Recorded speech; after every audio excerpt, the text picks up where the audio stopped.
대표적인 후진국형 의료사고로 꼽히는 C형 간염 집단 감염이 또 발생했습니다. 해당 의원은 감독기관이 어떤 약품을 썼는지 알 수 없는 비급여 시술을 한 뒤 건강보험료를 부당 청구해 원인을 밝히는데 상당한 시간이 걸릴 것으로 보입니다.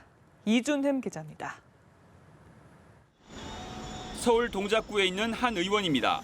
지난 2월 한 환자가 이곳에서 진료를 받은 뒤 C형 간염에 걸렸다며 주사기 재사용이 의심된다고 보건당국에 신고했습니다.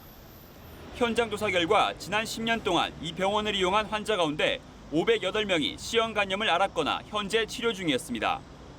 특히 2011년에서 2012년에 감염자가 눈에 띄게 집중돼 있어 질병관리본부는 이 기간에 해당 의원을 방문한 10,000여 명을 대상으로 혈액맥의 감염병인 B형 간염, 에이즈, 매독 검사를 실시할 계획입니다.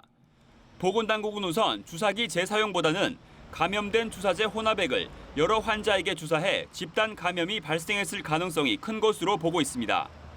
하지만 이 의원이 통증 치료, 수액 주사 등 감독기관이 어떤 약품을 썼는지 알 수 없는 비급여 시술을 한 뒤 건강보험료를 부당 청구해 정확한 원인을 파악하는 데 어려움이 있다고 밝혔습니다.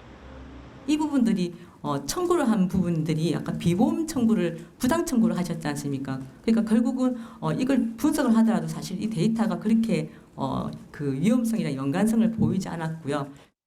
감소 추세라고는 하지만 환자가 집중됐던 2012년 이후에도 평균 이상의 환자가 꾸준히 발생했다는 점에서 정부가 영업정지 등 사전 대응을 하지 않아 추가 피해가 발생했다는 지적도 나오고 있습니다.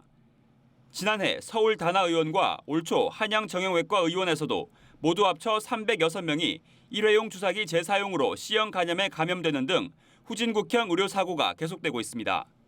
연합뉴스TV 이준음입니다.